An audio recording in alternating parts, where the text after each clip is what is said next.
You don't need to kneel before any leader. They should be kneeling before you because you're the one who has given them a job. There is nowhere in this world where masters kneel before their servants. It's the other way around. And therefore, you need to get out of your cocoons. You need to get serious. Get out of your tribal cocoons. Get out of your this mindset of, I don't care. Because if you don't care, then you'll keep complaining. You will keep whining. It will not help. And make sure when it's time to vote, get your vote and vote the right person. Forget about the retro money they give you. Vote a person who can be trusted, a person who is uncorruptible, a person of integrity. When you do that, change will begin to happen. Welcome to the Leadership Challenge show here on EBN TV, as usual every Tuesday at 7:15 p.m. to 8:15 p.m. We are here striking a conversation on the leadership of our country, and not only our country, but leadership in every other level, in institutionally, county leadership, church leadership, organizations leadership, even family leadership. We also have this interest. We want to talk about leadership because everything rises and falls with leadership. And we are glad that you are watching. We are glad that you are together with us. At the bottom of the screen, you will find a number. You can talk back to us and keep tweeting and SMS to us, and we will sample some of your views at the close of the session. To help us in the discussion of today is a man that is well known in this country, a man that is opinionated, and a man that has a stand, and a renowned professor in this country, Professor Herman Manyora. Thank you so much, Prof. Thank you for coming and talking to EBN TV. Maybe you can greet all of us. I know there are many people who would like to hear your voice. Yes. And welcome to them to this show. Yeah, viewers, welcome. I'm glad to be on this show. Glad to be on EBN. Thank you so much, Prof. And one good thing about Prof is that he will say it as it is. So prepare yourself to get it as it is. To start us off, Prof, we are on a road that leads us to the next general elections in our country, Kenya. And I don't know whether it is because we have bad luck or what happens to us, because after every election we find ourselves there complaining again and talking about the things that are not happening and would like to see them happen in our country. We will be talking about that, but even before we set on the road, help us to know, as a country, where are we in terms of leadership? We are where we are. We are where we are. Where we are. We are facing an election next year. Yes. But one would be forgiven for thinking it is tomorrow. Yeah. We started too early. Again, part of us. Very heated. Yeah, yeah. We come to you, men of God. Yeah. To ask you to pray, because things just have to be good. When things are this heated, yes, in a multi-ethnic, multicultural society, yeah, something could very easily go wrong. So we pray that the temperatures at least go down a little bit. Yeah, we are way off from elections, but the temperatures are just too high. And is hotly contested. Highly charged. Yes. Very emotive. So one begins to worry. Yeah. When we get to the real thing. Yeah. What will it be like? Yeah. That is politics, and we will also be weighing in on that as we progress, because we want to see whether our politics are affecting our leadership. But leadership-wise, as a country, are we doing all right, or we have gone south? You know, there are many ways of looking at leadership. Yes. Let me narrow down to two in reference to our country. Yes. From Jomo Kenyatta all the way to his son, Uhuru Kenyatta. Yes. In between Kibaki and Moi. Mm. From Kenyatta, people feared we could get into chaos, but Moi took over. Yes. He maintained the state, the stability, the peace, the one country. Yeah. He did a few good things. Yeah. And everybody celebrated him. Kibaki came, people had feared Moi would not hand over power. He handed over power. He handed over power. Kibaki did a few things. He was celebrated for some of them. Free primary education, CDF, and many other things. Yeah. Huru came with huge promises. He has done some of those things. Yes. Some he has not done. Yes. Some he has failed. Yes. But now, if you look at leadership in terms of a person maintaining the state. Yes. But not everybody has maintained the state. Yeah. Other countries have failed. Moving forward. So, our presidents so far, 4 of them, have maintained the state. Oh. So, to that extent, leadership is good. Our leadership is good because it has transcended the hiccups, the tribe, the many challenges. Yes, yes. Other many African countries collapsed. We were one. So these leaders can be given accolades for that. Yeah. But there's yet another way of looking at leadership. Yes. Looking at leadership as transformative. Yeah. Leadership that can move this country to a higher level. Yes. We haven't achieved that kind of leadership. Because the potential of this country, if you have traveled a bit. Yes, I have. Yes, I have. Yes, I have a little bit. Man of God, I know you have traveled. Yes, I have traveled a little bit. And Kenyans don't seem to know this. Yeah.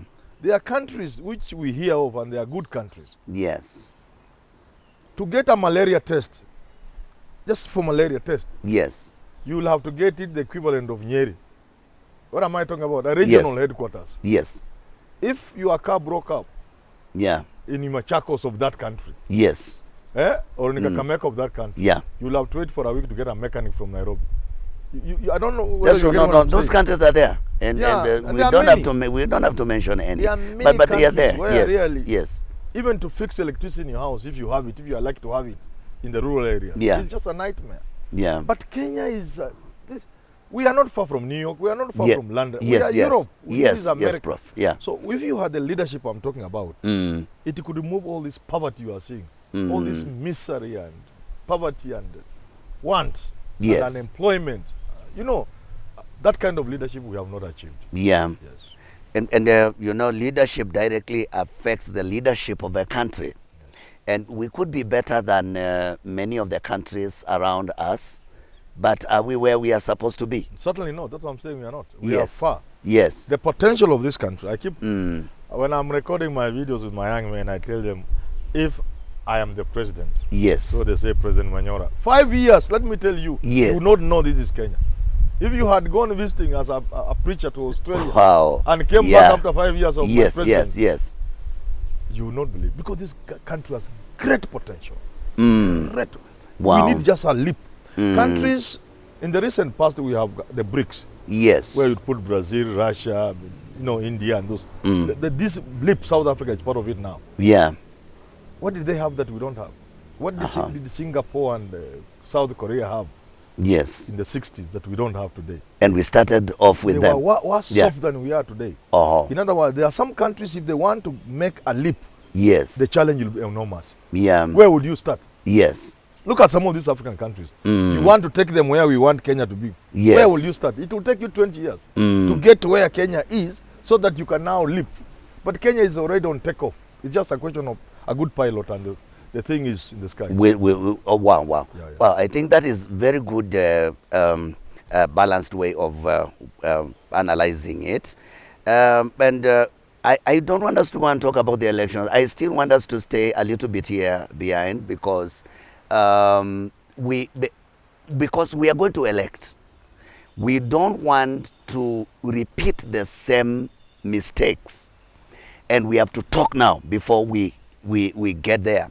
So our question is, when we begin to gauge how our leaders, because now our leaders soon and very soon, and it has started as you have mentioned, that now they are coming saying how good they are, how wonderful they are. Whose responsibility is it? Because now we are going to elect again and everybody appears to be just good. It's a challenge of choice. Yeah. We have a very limited menu from which to choose. Yes. You go to a hotel and you're given the menu. Yes. You can't ask the chef to go and look for sweet potatoes. when we don't have them on the menu. Wow, the hotel never has. So our menu is very limited. Again, it goes back to our history. We play the big man politics. Right from the beginning? So it's not a question that Manyora or you, Felix, can manage. It's a question, do you have a name? So now, if we go by that, then we are limited to Raila, Ruto, Mudavadi, Kalonzo, and such. That's the limit. That's the menu we have. Wow. It is sad, but that's the truth. So we'll have to choose from this. Whether we like it or not. For now. And so, okay, now, let's look at the last 5 years. Yes. Because some of the people that want to enter into office have been there. And now they are promising how they will help us. Yes, yes. Please help us, because every viewer watching this program must be able to make up his or her mind informed by a good analysis. Look at these leaders. Some have jumped, you know, some are in the opposition, they entered into government, others were in the government, they are out of government. Please help us, because we want to know who is who and who has helped us to reach where we are. Who is who? It's not easy. It's not easy. It's not easy. It's not easy. Because you see, I keep going back to 2007. Yes. This country had a change to put in a transformational leader. Yeah. If this country had put Raila Odinga in charge, you would not believe this country today. Really? This country will not be what? It will be somewhere different. Sure. That was a chance then. Yeah. Now the same Raila Odinga is here, a man of ideals, yes, a man of dreams, wow, a man with a vision. Yeah. But there are challenges he has gone through. There are limitations. There has been some recalibration, some panel beating, in order that he may fit into the system. Wow, yeah. So I'm trying to give you, just to show you how difficult it is. Yes. Because that then will be the best we would have, somebody of that nature. And I'm not even looking him as a name. I'm just looking at what he stands for. What he stands for. Then there are people like Ruto with energy, with vigor, and they are smart politicians. Yes. But I'm saying it is not easy to get that transformational leader. So if you would ask me, a better question would be, what would Kenyans do? Please tell us. I think since we are stuck with this gentleman.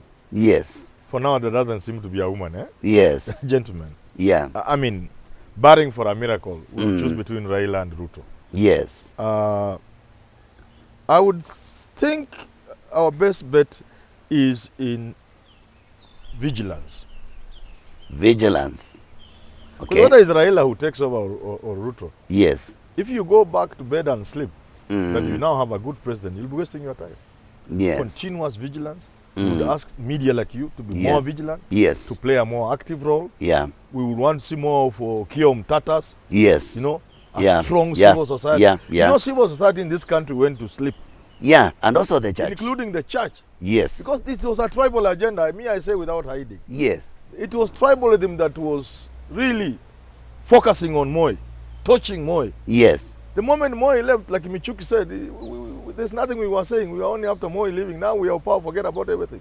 The church went to sleep. Yes. Civil society went. So we need to reawake the church. Yes. Let the church wake up. Let civil society wake up. Let's see more for Kiom Tatas. Yes. Let's let institutions like Law Society and people like Nelson Hag, let them contribute to us keeping the government on toast. Let the judiciary. I have my own reservations. Yes. About the way the judiciary is interfering with the politics. Yeah. But even with that, let them play an active role. Yeah. So that to me will be the best way. Wow. Okay. As we wind up and wrap up this first session, we are finishing 5 years of leadership, which is a term. We are somewhere, but where would we be if we had good leadership? Oh. These last 5 years, please help us. This country has potential. Yes. First, we have the potential to generate the resources required to make Kenya a welfare state. Welfare free. State. The word free, underline, capital letters, bold and underline. Free, welfare, quality healthcare. Yeah. Free, quality education. Free, really free. That potential is there. It is there. So there are many things we will do. We will reduce the poverty levels to unimaginable levels. Yes. And in 10 years, there will be no slum in this country. That's just the kind of potential we have. So what is bedeviling us? What is the problem? What are we doing? What are the leaders doing? Leadership. Is it because we are wasting? We are stealing? What is happening? Leadership. Yes. At the center of the problem, whether it's an organization, yes, whether it's a church, whether it's a country, a state, at the center of it is leadership. Dear viewer, it is leadership. So the ability is there, yes, but that potential is there, but it has been wasted. Because of poor leadership. Because of poor leadership. People look up to leaders. What are some of the wrong things that we have done, Prof? Please help us. Because now, we don't want to mention names, you know, but we are just looking at exactly... I think it's part of what BBI was trying to address. Yes. They may have gone about it in the wrong way, perhaps, but it is... Unless you address our historical issues, yes, unless you look at the challenge brought by tribalism, yes, for example, yes, tribe is positive, but we have used it in a negative way. Yeah. And through that negative use of tribe, we have not been able to realize the leaders we should have. Whoa, okay. Okay, but we are seeing big projects in our country as we come to the end of this term. What do you say about our development record? The projects are there. The projects are there? There are many. In fact, things are happening in this country that yes, if you went to some of these other third world countries, they'll be shocked that a third world country can be having. You can see you are soon going to be flying from the airport. Yes, all the way to... You are driving, but you are flying. Just all the way to Westlands. And wow, yeah. So things are happening. But the question is, are these projects people-centered? Yes. Oh, yeah. Yes. Do we go into them for the benefit of the citizen of this country? Yes. If you look at them critically, the answer all the time will be no. Okay. These projects are put in place to make people reap. Huh. You put a project 40 billion, yes, knowing the project should be actually 15 billion. Yes. So there's 25 billion for you and and your people to eat. We have this talk of legacy. I want to leave a legacy. Governors want to leave a legacy. Everybody wants to leave a legacy. And so where we are is we are just doing these big projects. And can a good legacy really be a good legacy if the kind of lives people are living are not good? Legacy is it really possible? Legacy is not just an English word. Wow. It is in the dictionary. Yes. But it's not just a word. It's not just a word. It's about people. It's about touching people. It's people's lives. Legacy is about people remembering. Yes. People cannot remember positively if you didn't touch them. So it's not about the projects. No, it's not about the project. Making people remember you. Wow. People will remember you 50, 100 years to come. That's not a legacy. It's not an English word. How you affected their lives. Yes. How you touched them. Wow. And okay, we don't have time. We take a short break. We'll be right back. Welcome back, my dear viewer, wherever you are watching the Leadership Challenge Show here on EBN TV. We are glad that you are together with us. In our first session, we try to assess where we are as a country in terms of leadership and where the leadership might not have delivered what we need as a country, and also what the leadership has achieved for us, because we are preparing our minds to head into the next general election. Now, to help us is Professor Herman Manyora, together with us here. And Prof, help us because now we are on the road and we are wondering, will our kind of politics ever allow us to have good leaders? There is always the possibility.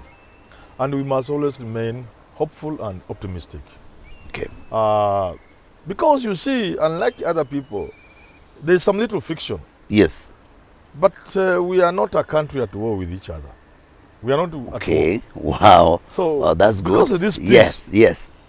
We could make it better. But because of the peace we enjoy today, there is the possibility we can move to the next level. Yeah. And that perhaps also might ask us a few questions. Yes. How do we ensure that we reap maximum from this peace? Yes. What kind of leaders would we put in place to maintain the peace while improving on the status quo? Yes. So that's where the challenge is, and I think Kenyans will be up to the task. The choice is limited, but they must make a choice nevertheless. Yes. Let me tell you something. Yes, Prof. 2022 is a turning point. Is a turning point? Yes. In many ways. Okay. But let me look at two ways. One is a generational change. Generational change. 2022 marks a generational change. In other words, Kenya has gotten to a point where the youth of this country must take over. The young people of this country. They must take over. No. If they sleep, yes, it will be like sleeping through a revolution. Yes. History will be very, very harsh to them. Yes. Very, very harsh. Yes. That's why when I see the legacy, the people not wanting to register for, I understand why they are not registering. Yes. I know IBC is not doing enough. Yes. It is sleeping on its job. We fell short. We had then, like 200 and something. If it is about your life, you don't wait for IBC. You don't wait for Ruto. You don't wait for Raila. Because if you're a young man, this is about your life. Wow. This is your country. Wow. Yeah. The leaders have failed you. Yes. But you cannot join them in failing your future because this is your future. So next year is the turning point. If young people don't take charge, yes, they don't need to be. They will not be the president next year. Not even 2027. Yes. But it marks the turning. How they approach 2022 will determine whether they will take over their country in the near future or not.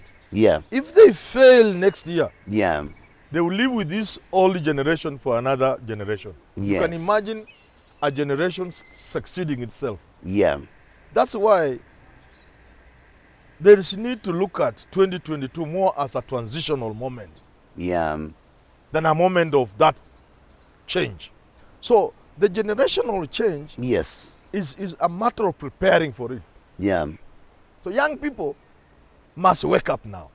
Yes. They must know this is their moment. They must strategize. How do we approach 2020? Even as we support Ruto, Raila, Mudavadi, Kalonzo. Whoever.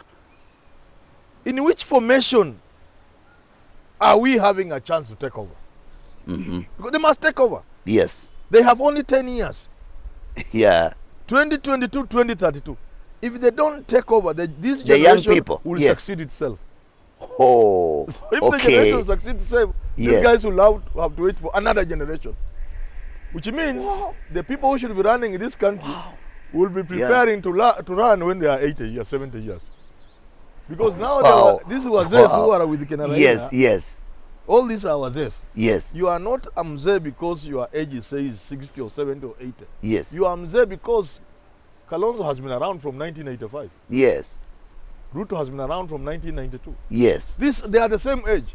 When you look at politics in a generational sense, you are looking at people who have been a cohort of sorts, running the affairs of the country for a particular period. Yes. The Jaramogis did it from 63 to around 92. Yeah. You see?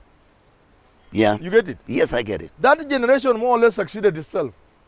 Because if these people had given Jaramogi the chance, an old man, under him, the younger people would have strategized to take over. They didn't. So Moi continued. And Moi left for Kibaki, who was 70. You see what I'm saying? Yes, a generation succeeding itself. Yes, that's what is going to happen. Next year, if the young men do not strategize themselves carefully, they are likely to put in office people who will ensure they succeed themselves. But Prof, somebody will say it is because of our politics. Our politics are always influenced by forces and money and all that. That's the tragedy. How shall we free ourselves from this? That's the tragedy. Yes. But you see, it's not good just to throw your hands in the air and say, this is no. You put up a fight. Young men must fight for their country. Wow. They have no option, really, basically. They have no option. This current generation should be given no more than 10 years to pack up and go. Yes. 2027, latest 2032, there must be another generation leading this country. You make a mistake, this generation will succeed itself. Wow. Did you hear that, young man? And Prof, do you think, because in the past we tried to put young people into leadership and they messed up, do you really think they have what it takes? Because there is one issue about popularity and the hype and everything, but do they have what it takes? Or we'll have another issue like what happened in Nairobi County? You know, when you say young people, we are not saying a sprinkling, one man in there, yes. there. Yeah. Most of them, this will be youth wingers. Yeah. You don't take a youth winger, yes, Raila's youth winger, and you say, I put a young man in the politics. You wow. don't take Ruto's youth wingers and say, no. Jesus. I am saying, yeah, is mindset. I'm asking young people to have a mindset, a change of mindset. Yeah. They must mapinduzi ya fikira. Yes. They must revolutionize their thinking. Their thinking. Yes. Wherever they are. Not just in politics. Yes. Wherever they are, in any space you occupy, ask yourself, are we here effectively? So it's like a movement. I'm not talking about one individual, no. It's like a movement. Yeah. What I'm saying, and let me make it very clear. Yes. I want young men to begin knowing this is the moment of generational change. They shouldn't allow the generation that is currently in office to succeed itself. Wherever they are, they must make efforts to own this country. Owning a country is not a small matter. You must own your country. Wow. If you are working somewhere and the people are messing there, don't allow them to mess there. Yes. You must get back your voice. Yes. You see? Yeah. Now, if you begin that way, by 2027, you can find more than 50-60% of all MCS are young people below 30. Wow. You get what I'm saying? Yes. My MC at home is a person who had just left university. He's just about 30 now. Yes. We want, when there are many, history will tell them, now this is your chance. Yes. Try and mess it and see. Yes. And your fellow young men will not allow you. We want to see by 2032. Yes. Kenyan Parliament, both Senate and National Assembly. Yeah. To have MPs who are majority in their 30s. Yes. When you are in your 40s, you feel odd. Yeah. In 2027, 2032. Yeah. That's what I'm talking about, that generation change. A generational change. Now. Yeah. So young men must not sleep. Yeah. In fact, IBC wants 6 million. Young men should surprise IBC by getting 7 million. Even 8 million. Because votes are there. Yes. Yes. Let them get the 7 million votes. That is enough to tilt the balance. Yes. And to set the country on a path of change. Yes. And we will hopefully get not just a youthful leadership, but a leadership that can transform this country. Yeah. Wow. Okay.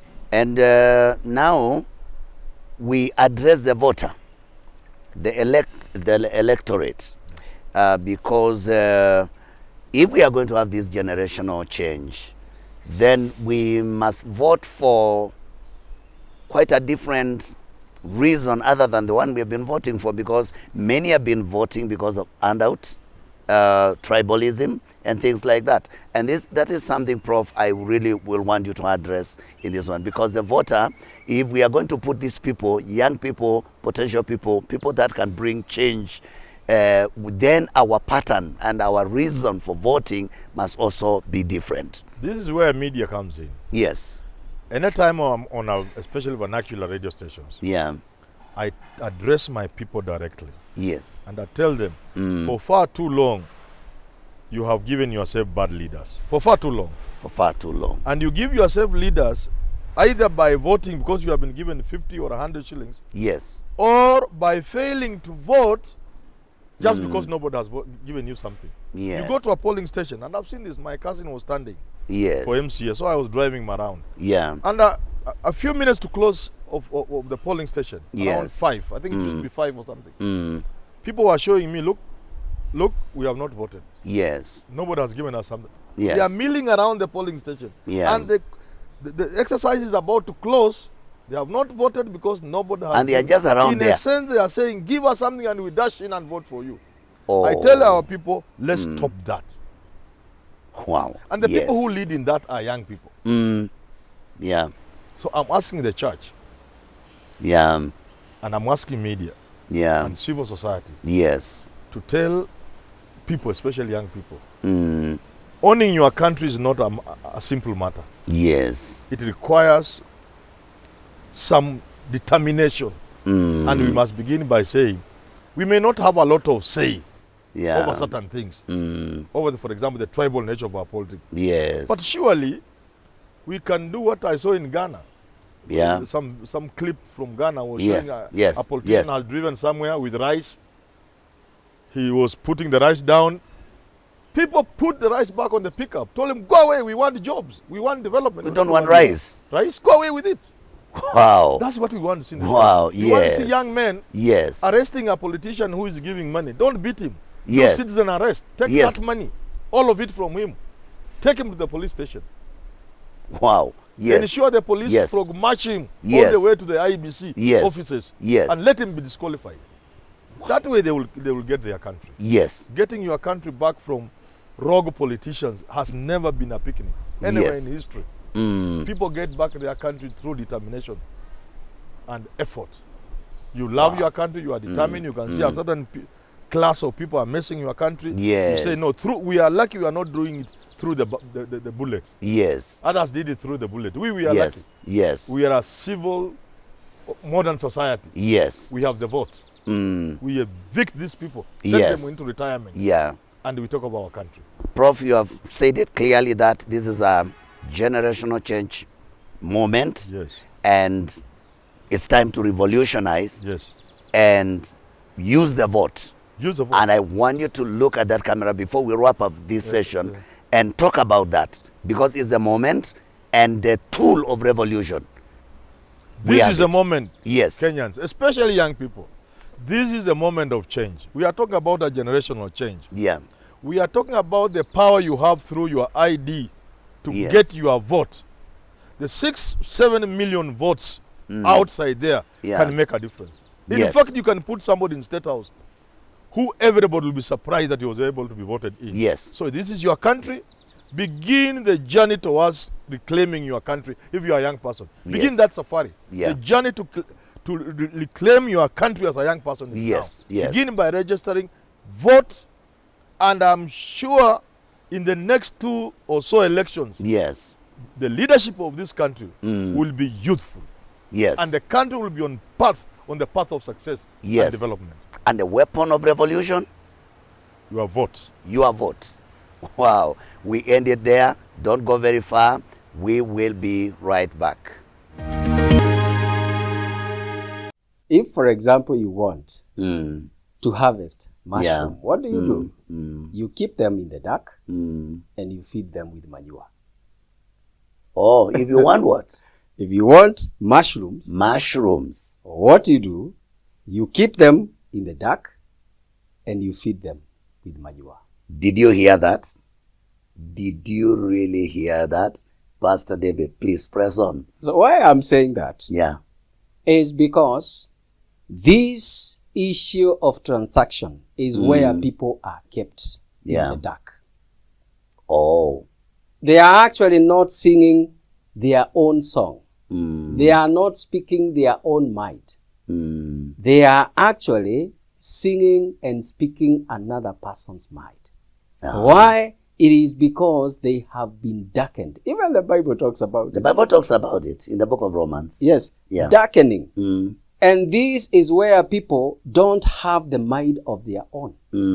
And when people don't have the mind of their own, they will be fed with anything. Manure is not something very good, though it helps. Keep them in the dark. Give them manure and to you get eat. them. And that's what most of our leaders are doing. Welcome back to our last session in the conversation that we have today here on the quest Kenyans have for good leadership, even as we face the year 2022. We are glad that you are watching. And before we went for a break, we talked about how we can change. We made it very clear that it's a moment for generational change. And the tool, the weapon for that is your vote. Maybe before we enter into something else. Prof, help us to understand, because there is this big crowd syndrome that characterizes our decision. Many times you find that people did not take time to think of who can help us. And sometimes because of the parties also, we come up with the 3-piece suit. I don't know now whether it is 7-piece suit. I don't know how many piece suit we're talking about. And because of all this, because I want everything, if it's a party like Wiper, I want it to be Wiper. If it's ODM, I want it. How can we free ourselves from this? Because it's one of the ways we end up with leaders that cannot take us anywhere. Well, we are not necessarily stuck with that. Yes. Because it is a product of our tribalism. Yes. Our politics being highly tribal. Yeah. Nothing wrong with it. Tribe is just a demography.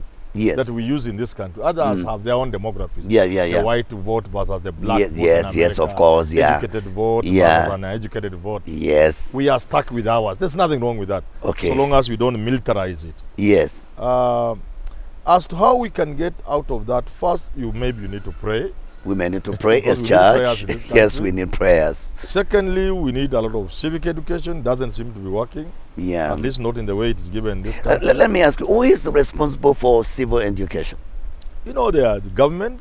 Government and the leaders. Government, the and NGOs, elected leaders. Civil society in general. We are talking about IBC in some aspects. Yes. It has failed this time. Yeah. If we are looking at voter registration, yeah. IBC has failed miserably. Yeah. They keep talking about money which they don't actually need. Yeah. So, but let me tell you what will get us out of this. Yes. As we get better politics. Yeah. As we see people from other tribes becoming president. Yeah. And we thought they couldn't be good, and they are good people. Yes. Then we realize we are being foolish. Yes. I mean, if Kalonzo can be a good president, yeah. we always thought he can only be a Kikuyu. Yes. Now yes. Kalonzo is a good president. Yes. Oh, Mudavadi is a good. So that changes our thinking. Yes. But more fundamentally, yes, the greater change will come from the suffering of Kenyans. Yes. There isn't a serious Kenyan today who doesn't know that his tribe doesn't help him when he goes to bed hungry. Yes. You get it? Yes. When you are with your child at home and you haven't sent them to school. Yeah. The tribe does not. You know your tribe is not helping you. Yes. There are people who know that, who can now see in Baringo where Moi was president for 24 years. Yes. People are miserable. They are still doing things which people did in the 18th century. And Moi was there for 24 years. Yeah. I went to Gatundu. There are parts of Gatundu, with many places in central Kenya with people who have jiggers. Yes. A whole village. Very sick. Kenyatta was there for 15 years. Kibaki 10. Yeah. Who is about to finish another 10. So Kenyans are beginning to say, oh, so it's not about tribe, really. There is pride in producing a president. There's pride. As a tribe. Bragging right, yes. Yes. But beyond that, will he take my child to school? No. So it is the suffering of Kenyans that gradually will open our eyes. So, oh, wow. Let's look for somebody who can get us out of the problems. Yeah. Because putting there Luo because I'm a Luo will not help me. Yes. We will get there at some point. Sooner than later, because the rate at which poverty is gripping people in this country. Yes. That's the word. Yes.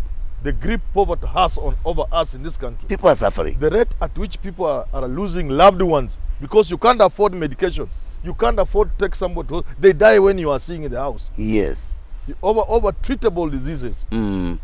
You remain with your child is admitted to Mango High School. Yes. But you take them to the nearest CDF school. Yeah. These things are so obvious, so touching, so real. They are not abstract. This may lead Kenyans into having a second thought about who do we elect as a leader. Yeah, wow.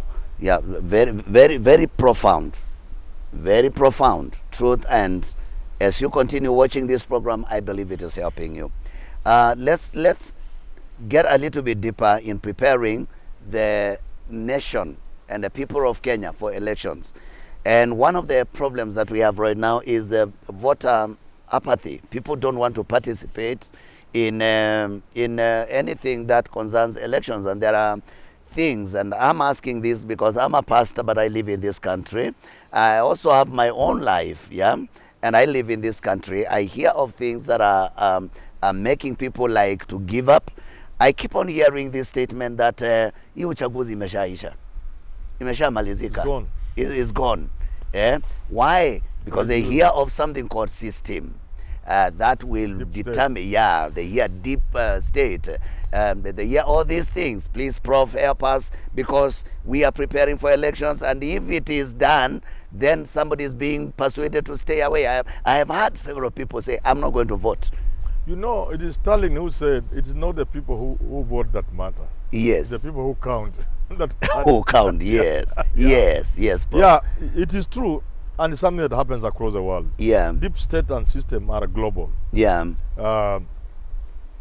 Yes, it affects voter apathy. It brings voter apathy. Yes. And I said this in 2007. Yeah. When you steal elections, we are going to get to a point where it will be very difficult for Kenyans to have even 10 million people voting. You know, we went to 15 million last election. Yes. 15 point something. 15 point we something. expect to get to 20 or so. Yes, this time But it could go less than 15. Because when you steal an election in such an open manner, you leave people asking the question, so what is the point? Yeah, of going to the ballot. Today, people are saying there is a system. Yeah. If the system is going to make, for example, Raila president, why would I bother then to vote? You see, but I have an answer for those people. Yeah. Even system does not always succeed. So Prof, you're saying these systems is something that spreads world over? Yeah, well, like I'm saying, you know, it happens like that. Yeah. The systems are there. But I want to say this. Rigging takes place where there is almost a 50-50 situation. Yes. Let's go back to 2007. 2007, yes. People say Raila won and Kibaki was given the election. Let's say it happened, perhaps. Okay. But let's ask ourselves. Because Raila was extremely popular at that time, actually it was a bad thing. 41 versus 1. He won in all the 7 provinces, leaving Kibaki only with Central and Eastern. Wow. The other 6 counties, he was locked out completely. Kibaki was not anywhere else. So, assuming that victory was convincing, there's no way it was going to be stolen if it was stolen. Oh, that's the point. It has been argued that in 2013, there was going to be a runoff. I personally believe so. There was going to be a runoff. Between the runoff and the one and the outright victory, there stood only 80,000 votes. Only 80,000. Uhuru avoided a runoff by 8,000 votes. Okay, Before he went to court again about these the so-called spoiled votes. Yes. I don't even understand where Mutunga was coming from with that judgment. Because it is clearly, we clearly know what is a vote. What is a spoiled vote. What is an uncast vote. Yeah. So he came up with a funny judgment. Leave that. So, only 8,000. And Kathy Kilonzo, very wonderful lady. Yes. She showed how that vote wasn't there. But Mutunga again ignored. But that's not the point I'm trying to make. The point I'm trying to make, if Raila had gone all out to win, because he was fighting against the system, if he had known he was fighting against the system, he would have done 2 things. Make sure you win with a larger margin. Nobody can steal. And another thing Raila would have done, for example, is to ensure there were people guarding his vote. He repeated the same mistake in 2017. What am I trying to say? I'm saying there is that which you can do to minimize the effect of state influence. On a decision of Kenyans. If I stand against you and you get 5 million votes, I get 4.9, it's easy for somebody to give me your victory. Because you have beaten me by just 100,000 votes. But if you beat me by 2 million, there's nothing you can say. It's not possible.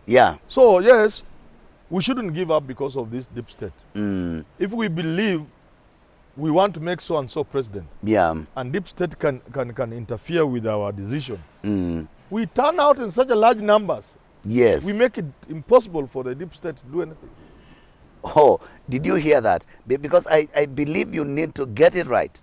That elections are stolen when there is almost a near runoff. Yes. Yeah, when it's almost 50-50. So the only way to avoid that is massive voting. Turnout. Yes. And vote towards the man you think you like. Yes. Who the system is likely to disenfranchise. Yeah. Wow. You get it? Wow, yes, and you get it. All right.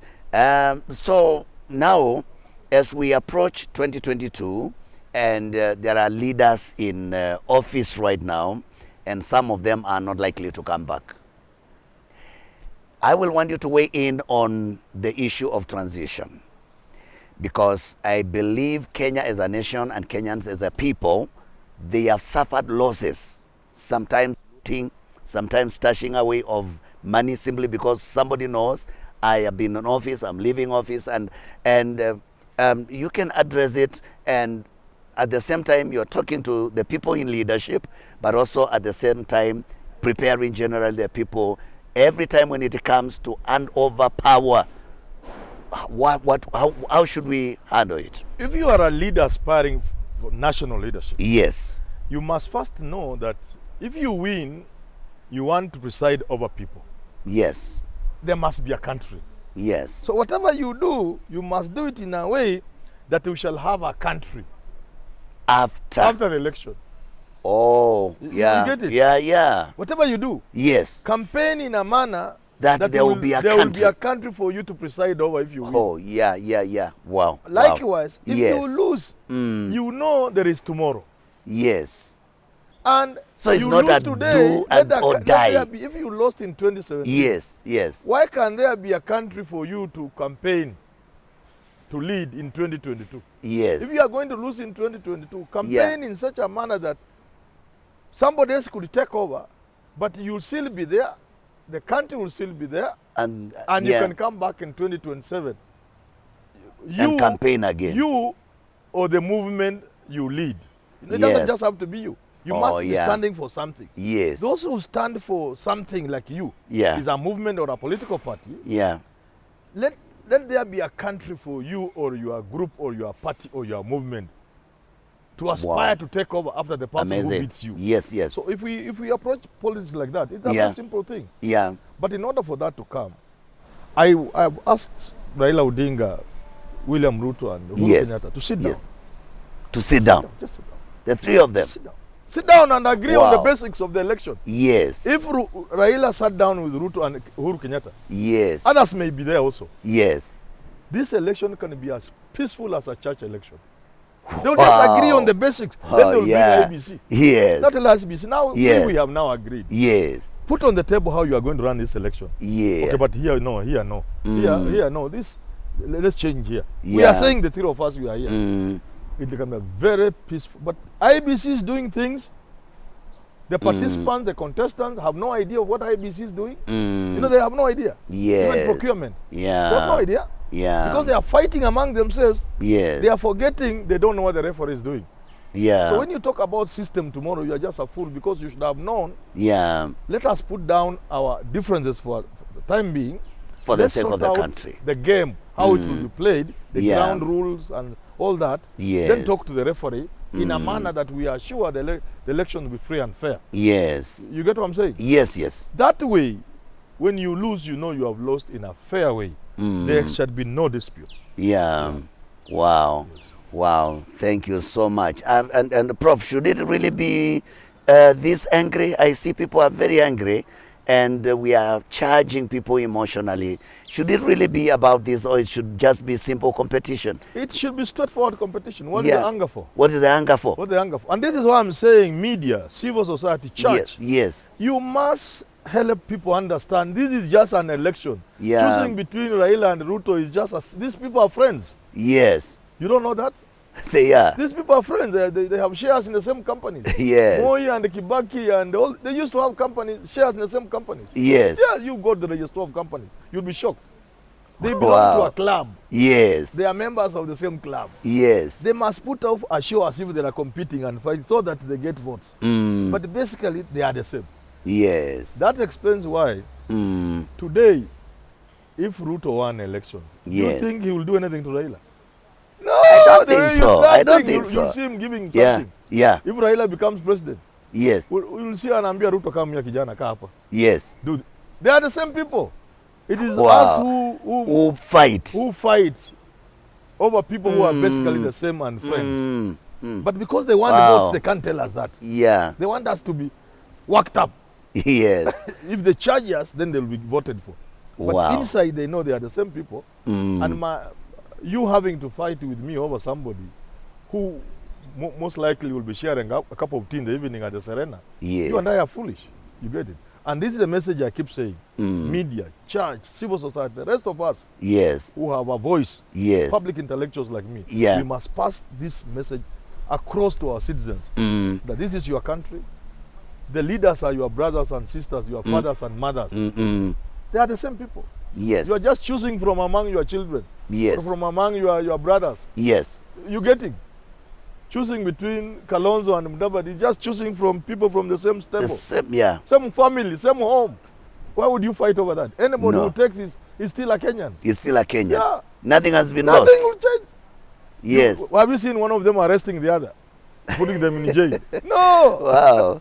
Yes. And they talk until we feel like somebody is going to do something. No, so now, whose responsibility is it? I believe it is the president's responsibility as the father of the nation to call the front runners to a meeting for the sake of the country, so that they can spell out peace and peaceful elections. History today is beckoning and telling President Uhuru Kenyatta, you need to put this country on a trajectory of peace. So that the elections will come and go. Yes. Whether that happens or not, or happens badly, will depend on the conduct of one President Uhuru Muigai Kenyatta. Wow. By doing exactly what you are saying. Yes. Just have a meeting. Yes. Just the three of them, Raila, Ruto and himself. Bring and the rest. Yes. But the truth is, these are the main key players. Yes. You can bring the others, about 6, 7 of them, and tell them this is your country. Yeah. We are entering into an election. If you look at what has happened in the past, we have made ourselves look foolish. Yes. We have done things which people used to do in the 19th century. Yes. We are in the 21st century, for heaven's sake. Yes. How do we manage this election? Yes. All of us seated here. Yes. We are going to have another meeting with the IBC after this. Yes. Oh, you won't even know there's an election going on in this country. It will be as you peaceful just wake up one day to go and vote. You see, it is going to be as peaceful and as a church election. You just say, I wanted Ruto, but too bad. Wow. A very good place to end. Prof, I want you to look at your camera and address Kenyans, because I know we really need to hear on how we approach this election that is coming. And then we shall be wrapping up. I can tell Kenyans that this is a civil society. Yeah. You bring about change through a civil way. And this is by voting. For those who don't have the voters who are not registered, especially young people, register on your country. Make the changes you need for your country and for yourself. For yourself, your child, and your grandchild. By voting. And while at it, while you are engaged in the voting, you must know voting is a simple, straightforward process. That requires of you to understand what is going on, who are the competitors, and of you selecting one of those competitors and praying and hoping and working to make that person win. If they win, you celebrate and go home. If they lose, you congratulate the victor and say, we will win tomorrow. Because indeed there will be tomorrow. Wow, we end it there, and as we take our path towards 2022, we must have a country after the elections in 2022, and let's know we are brothers. We are from the same country. We have so much that we need to protect so that we do not do disruptions because of the elections that are coming. And until next time, remain in peace. God bless you, and we'll meet again here on EBN TV. Humility is one of the most important qualities which you must have. Because if you are humble, if you make people realize that you are no threat to them, then people will embrace you. They will listen to you.